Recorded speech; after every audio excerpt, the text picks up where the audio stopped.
Hi guys, Camilla here and welcome to another Happy Little Stampers video. Today I would like to share with you this cool and easy technique of creating watercolor background using distress inks. First, I'm starting out with some dies from Memory Box. It's a cross-stitched frame dies to cut out my panel, and I'm using some Canson student grade watercolor cardstock. And now I can start on my background. I'm using 3 distress inks: mustard seed, carved pumpkin, and festive berries. And as you can see, I have a piece of cardstock which is laminated as my palette. And now I'm squishing my ink pads onto the palette and spraying it with my little spritzer. And I also sprayed my piece of cardstock for the color to move around a little easier. And just so that colors don't blend all the time, like for example this red with yellow here, I go in with my heating tool to dry my colors. That way if I apply yellow next to the dry red, they won't blend into another orange. And basically what I will be doing here, I wanted to color the whole panel. I will not leave any of the white. And I'm just gonna keep adding more color and spritzing it with water to kind of create a messy, kind of a controlled messy background.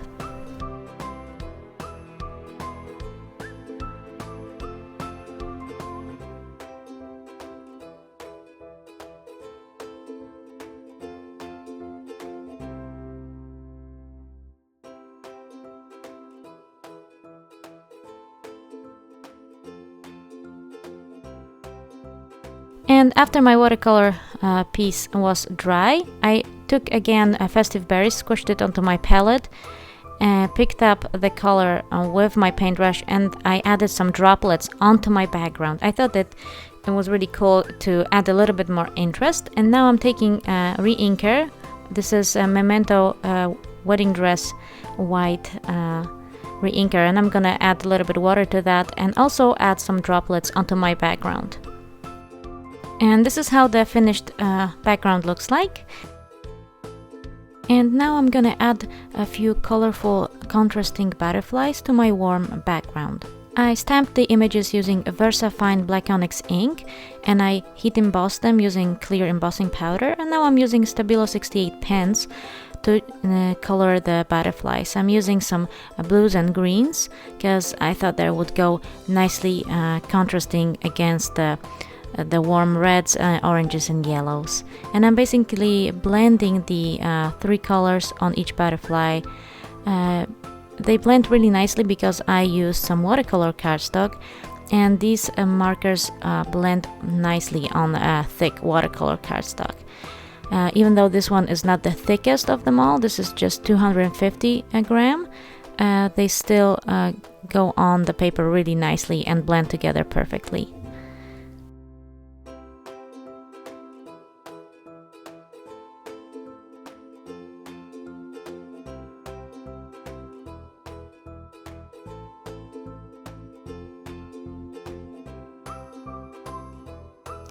After I colored my butterflies, I used my scissors to fussy cut them close to the edge, but I skipped the antennas because later on I will be stamping the images on my background and adhering my butterflies on top, so antennas will be visible on the stamped image underneath. And now for the sentiment, I am using the Happy Birthday sentiment from Doodled Flowers, a Happy Little Stamper stamp set, and I'm gonna stamp it using VersaFine Black Onyx ink in the middle of my panel.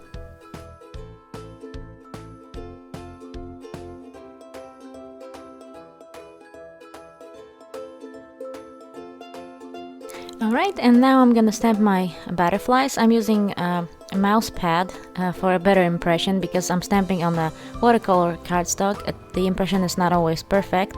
I'm using VersaFine Black Onyx ink once again. And I'm stamping out where I want my butterflies to be.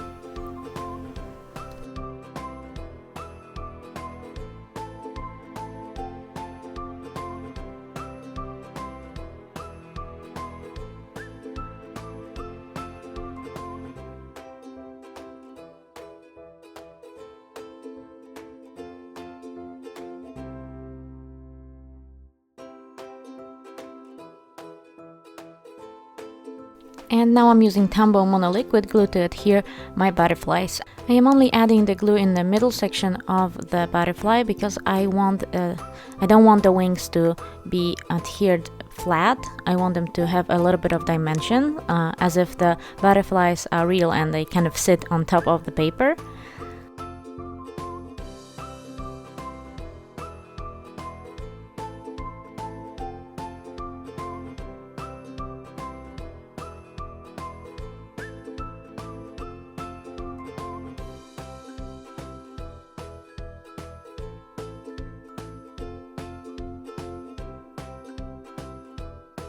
And now that my front panel is finished, I'm gonna work on my card base, and I'm using this navy blue card base cardstock. It looks a little green on the video, but trust me, it's blue.